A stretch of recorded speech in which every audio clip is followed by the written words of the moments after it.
teen idol who literally grew up on camera alongside his parents, Ozzie and Harriet, in the classic 1950s sitcom The Adventures of Ozzie and Harriet. In 1963, 23-year-old Ricky married 18-year-old Kristen Harmon in what the press dubbed the wedding of the year, attended by Hollywood royalty and 400 guests. The couple went on to have 4 children together: daughter Tracy, twin sons Matthew and Gunnar, and youngest son Sam. But while America watched the Nelsons' wholesome TV antics, real life at home was unraveling. By the late 1970s, Ricky and Kristen's marriage was crumbling amid accusations of infidelity and substance abuse. "My mom started drinking really heavily," Gunnar later recalled, of those tumultuous days, adding that there were drunken battles that none of us will ever forget. The couple divorced in 1982, ending the facade of domestic bliss. The children, who had grown up in the glow of their famous grandparents and parents, suddenly found themselves caught in a storm of family conflict. Then came another devastating blow. On New Year's Eve 1985, 45-year-old Ricky Nelson was killed in a plane crash, along with his fiancée and several band members. Overnight, the Nelson kids lost their dad, and the already fragile family was thrust into further turmoil. Young Sam, only 11 at the time, became the center of a very public custody battle between his mother, Kristen, and his uncle, actor Mark Harmon of NCIS fame. The private pain of the Nelson children was making headlines. Yet, through all this chaos, each of Ricky's 5 children would struggle to find their own path. Some followed in their father's musical footsteps. Others stepped away from the spotlight. Here's what happened to each of them. Number 4. Tracy Nelson. Born in 1963, is Ricky's oldest child and only daughter. She was Hollywood royalty from birth. Her mom, Kristen, was an actress and painter, and her dad, Ricky, a pop star. So it's no surprise that Tracy caught the acting bug early. In fact, at just 4 years old, she made her film debut, playing one of the children in the Lucille Ball. Henry Fonda, comedy, Yours, Mine, and Ours. By her teens, Tracy was landing roles on TV. In 1982, she scored a breakout part opposite a young Sarah Jessica Parker on the sitcom Square Pegs, portraying a snobby Valley Girl character that viewers loved. But even as Tracy's career was taking off, her family life was in crisis. She was 19 when her parents divorced, and 22 when her father died in that horrific plane crash. The stress took a toll on her. In 1987, just 1 month after marrying actor William "Billy" Moses, 23-year-old Tracy got alarming news. She had a grapefruit-sized tumor in her chest. It was Hodgkin's lymphoma, a form of cancer, and it had progressed to stage 2 before it was caught. Tracy later revealed an eerie detail. Shortly before her diagnosis, she had a dream in which her late father called her on the phone and said, "I know you miss me, but it's not time for you to die. You have to go see a doctor." That haunting dream prompted her to seek medical help, possibly saving her life. Tracy endured a grueling fight against cancer. She underwent a 7-hour surgery to remove parts of her liver and lymph nodes, followed by months of intense chemotherapy that caused her weight to drop to just 87 pounds. She later admitted she partly blamed the illness on the stress of losing her dad and the ugly battle between her mom and uncle over Sam's custody. Miraculously, within 6 months, the cancer went into remission. Even while battling the disease, Tracy refused to give up acting. She famously donned a nun's habit to star as Sister Stephanie Steve Oskowski in the crime-solving series Father Dowling Mysteries, filming episodes in between her treatments. After beating Hodgkin's lymphoma in the late 80s, Tracy's challenges weren't over. She went on to survive 2 more bouts of cancer in later years: thyroid cancer in 2005 and breast cancer in 2010, which she overcame after a bilateral mastectomy. Through it all, Tracy emerged as a true survivor. She became an advocate for cancer research, even receiving awards for her work raising awareness, and she found happiness in motherhood. Tracy and Billy Moses had a daughter, Remington, in 1992. Though the couple divorced in 1997, Tracy continued her family life, later welcoming a son named Elijah in 2001 with her partner at the time, director Chris Clark. Today, Tracy Nelson is around 60 years old and remains a positive, resilient figure. She's acted consistently over the decades, with guest roles on everything from Melrose Place to Seinfeld, and even took to the Broadway stage as Rizzo in Grease. More importantly, she's embraced her role as a survivor and the keeper of her family's legacy. Number 3. Matthew and Gunnar Nelson. Next up are Matthew and Gunnar Nelson, Ricky's identical twin sons, born in 1967.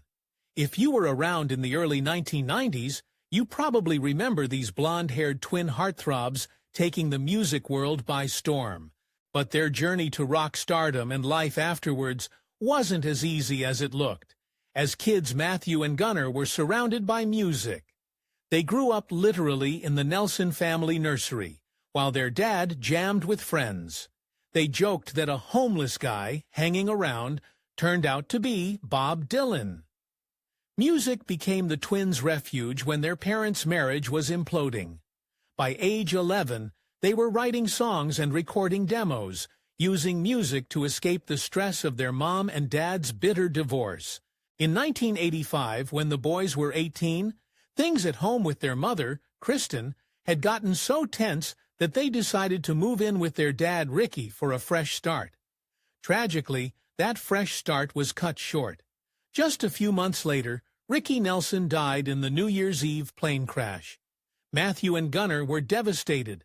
They had only just reconciled with their father, only to lose him in an instant. The twins channeled their grief into their music. A few years later, they formed a rock band simply named Nelson.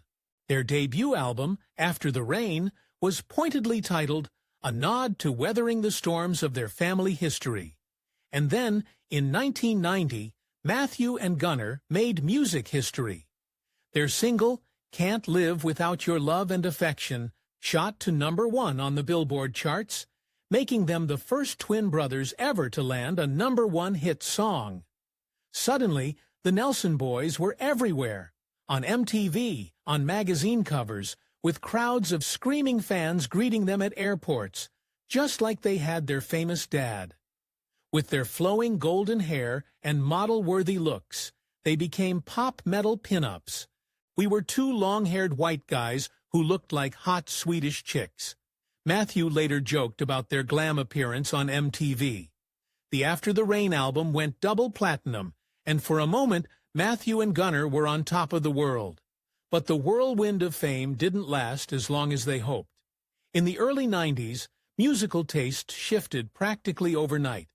MTV suddenly ditched hairbands in favor of the gritty grunge rock of Nirvana and Pearl Jam.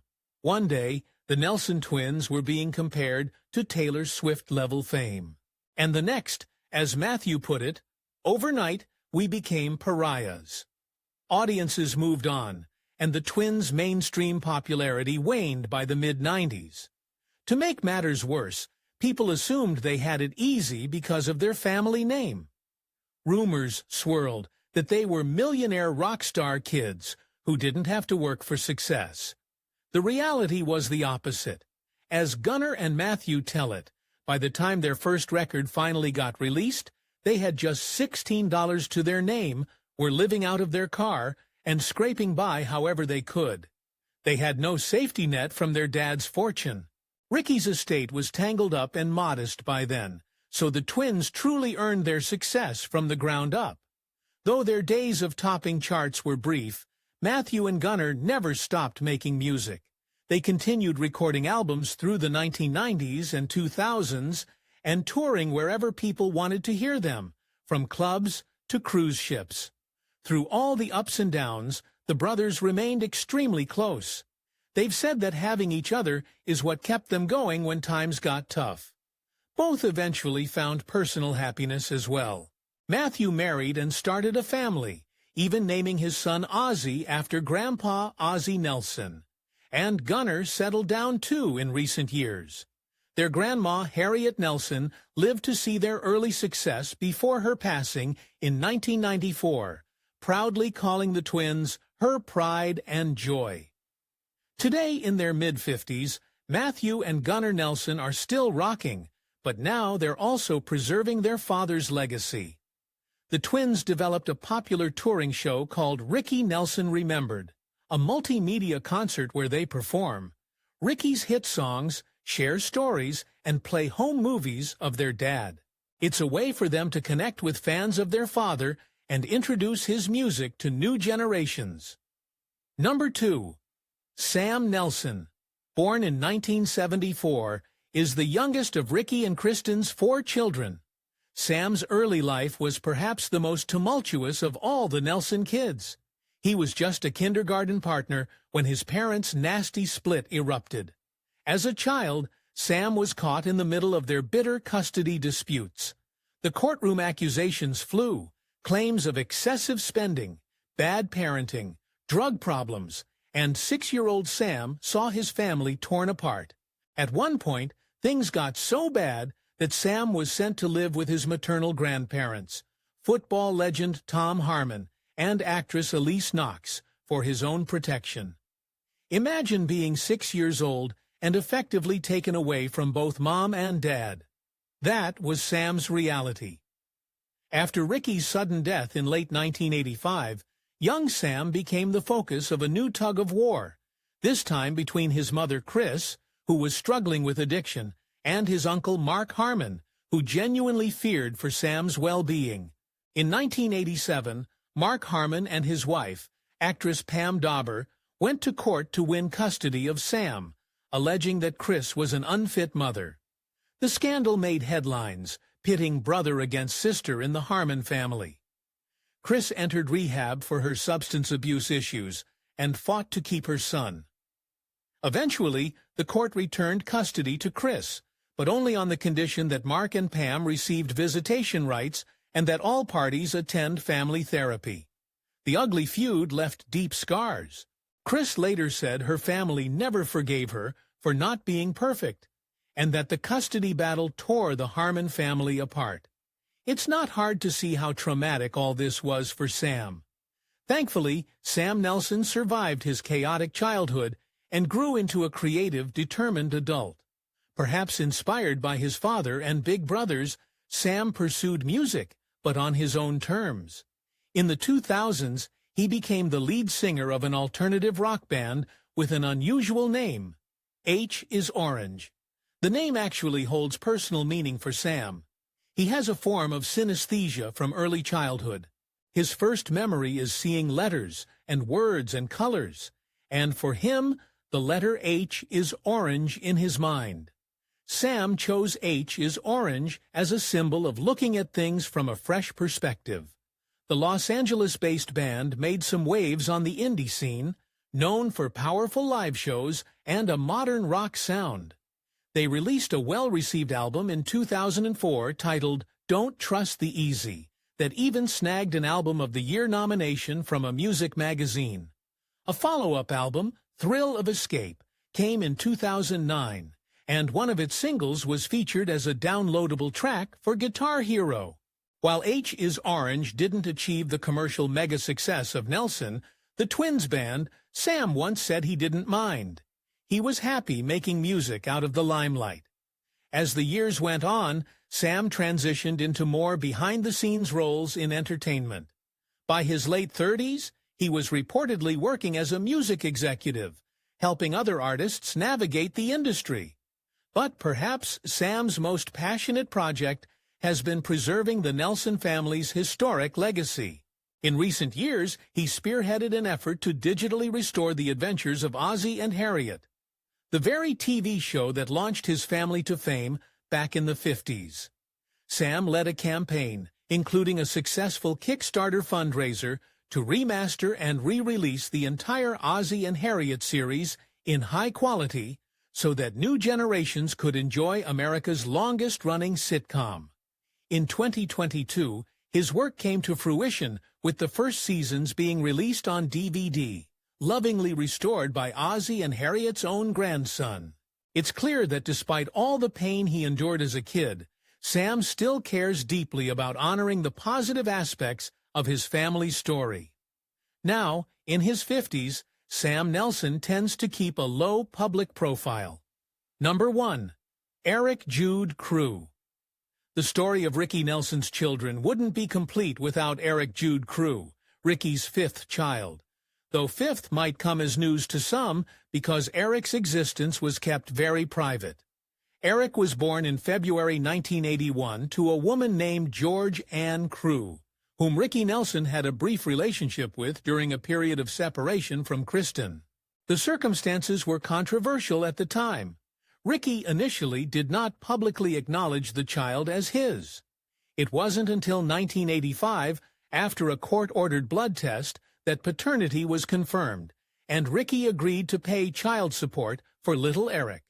By then, Ricky and Kristen had divorced, and Ricky's new relationship was in the headlines, so the revelation of an out-of-wedlock son added to the family drama. Young Eric Jude never had the chance to know his father. He was only 4 years old when Ricky died in the plane crash. Unlike his half-siblings, Eric did not grow up in the spotlight or within the Nelson family's public life. In fact, he was raised entirely by his mother, far away from Hollywood. Over the years, the Nelsons have kept details about Eric very minimal, respecting his privacy.